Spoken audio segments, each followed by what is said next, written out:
Voilà. Je voulais rajouter autre chose, c'est que effectivement, c'est un problème et d'éducation et d'enseignement. Oui.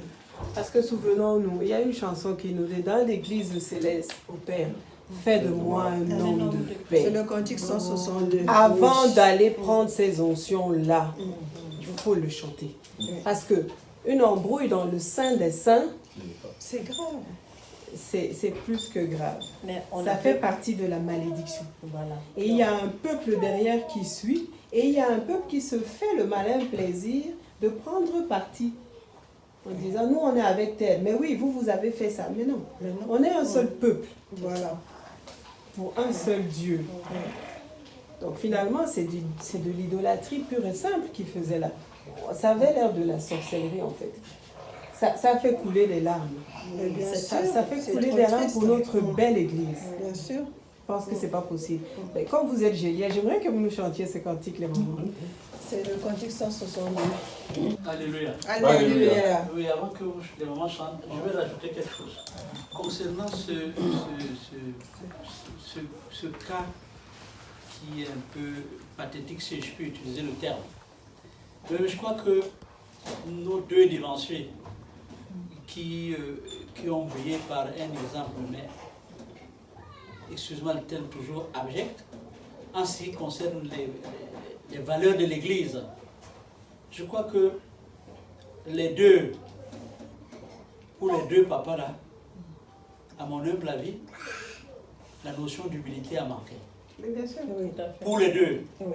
Aussi bien celui qui était en retard que celui qu'on a nommé. Au lieu de... Parce que maintenant nous sommes à l'ère du numérique. Tout le monde a un petit truc. Il suffit même de murmurer quelque part. Quelqu'un que tu ne connais pas, en passant, il a déjà pris et puis il l'a mis dans les réseaux. Mais c'est ça. Et vous voyez, peut-être qu'ils se sont réconciliés, peut-être après et tout, mais tout ce que les gens ont remarqué pour ce jour-là, pour cette paroisse-là, c'est ça. C'est ça qui va rester. Vous voyez, qu'il y a des bonnes choses, des merveilleuses choses que les gens font, mais généralement, le monde a tendance à ne retenir que ce type d'événements inutiles. D'où, je crois que ces deux papas, on ne va pas les jeter les cailloux sur eux, mais quoi, il leur a manqué l'humilité. Je crois que c'est une opportunité ici pour nous, pour dire qu'il nous faille beaucoup d'humilité dans cette église. Et ça nous manque souvent.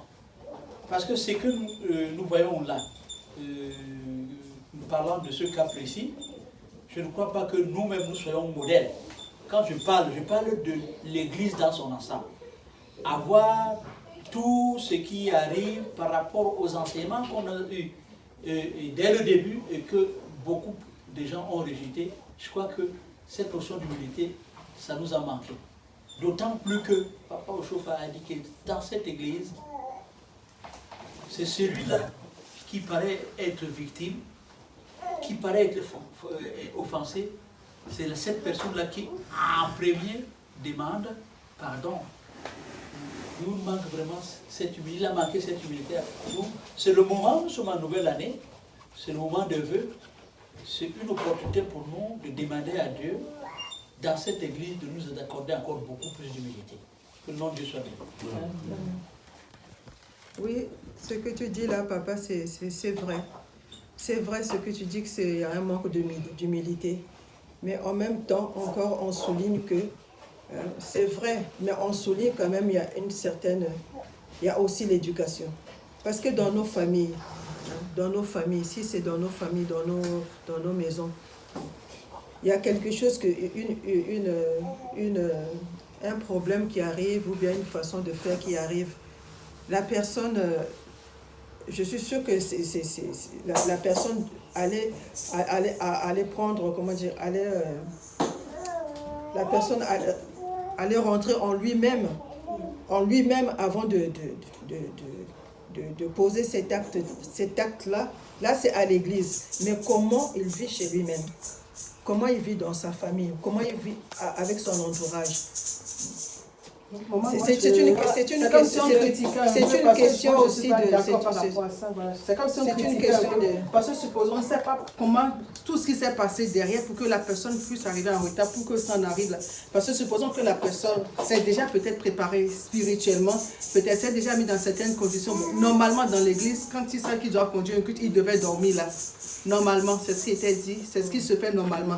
Bon, après, on ne sait pas comment ça se passe dans cette église. La personne peut-être s'était déjà préparée. Et maintenant, la personne vient, peut-être voir qu'une autre personne, donc peut-être la personne sur le champ, parce qu'il faut mettre, bien vrai qu'il y a l'éducation, mais il faut mettre un peu l'éducation de côté. Bon, on ne sait pas, l'esprit, quelque chose là, qui peut pousser la personne sur le... Ah, mais moi, je m'étais déjà préparée. Pourquoi donc Non, moi, je me dis, il est arrivé en retard. Il fallait qu'il reste en retard. Aucun des deux n'était dans les conditions de conduire. Oui, parce que... Aucun des deux. Point à la ligne. Quelle que soit la raison, quelqu'un est là, tu dis est-ce que je peux? Non, je ne peux pas, tu te mets de côté. C'est tout. Et nous sommes devant le sein des saints. Nous ne sommes pas entre nous pour faire en train de discuter de qu'est-ce qu'on va manger. Nous sommes devant le sein des saints, le créateur de l'univers. La maison de Dieu, c'est pas la maison de... Il peut faire ça devant un président charnel? Non. Il ne ferait pas. Et me dit, lève-toi, si tu ne te lèves pas, je vais te frapper. Celui qui arrivait en retard, il n'était pas dans les conditions. Regardez cette vidéo. Celui qui conduisait l'a regardé et n'a rien dit, puisque l'autre disait, ne bouge pas, attends qu'il te tape. Je te traduis la vidéo. Ne bouge pas, laisse-le te frapper le premier. Tu vois qu'il y avait des antécédents. C'est-à-dire que... C'est pour ça moi je dis qu'il ne faut pas critiquer. Non, nous ne critiquons pas. Non. Il faut faire la part des choses entre l'observation, la description des faits et la critique. Nous devons tirer un enseignement de tous. Tout nous enseigne. Même des problèmes comme ça nous enseignent. C'est pour être nous. Donc il faut tirer une conclusion pour pouvoir avancer et s'élever spirituellement. Ce n'est pas une critique. Le but n'est pas de dire il a mal fait, il a bien fait. Les deux n'étaient pas dans les conditions. Je ne dis pas que celui qui arrive en retard était mieux, ou que celui qui était déjà à genoux était mieux, mais ils étaient tous prêts pour que ça gâte. C'est du style que ça gâte, ça gâte. C'est normal. Et ceux qui étaient alentour, alors, mais oui, les autres, ils alimentaient la bagarre. Ils ont alimenté, ils sont pas... Ils alimentaient la bagarre. L'organisation... On dit que la situation était prête, la situation était faite pour alors, donc voilà. C'est ce qu'on dit, mais nous sommes dans une église du christianisme céleste. Ce n'est pas normal. Puisqu'apparemment, il y a des clans, c'est ça. Mais oui, il y a des clans dans cette paroisse. Donc ça ne après, même les fidèles commençaient à s'engueuler.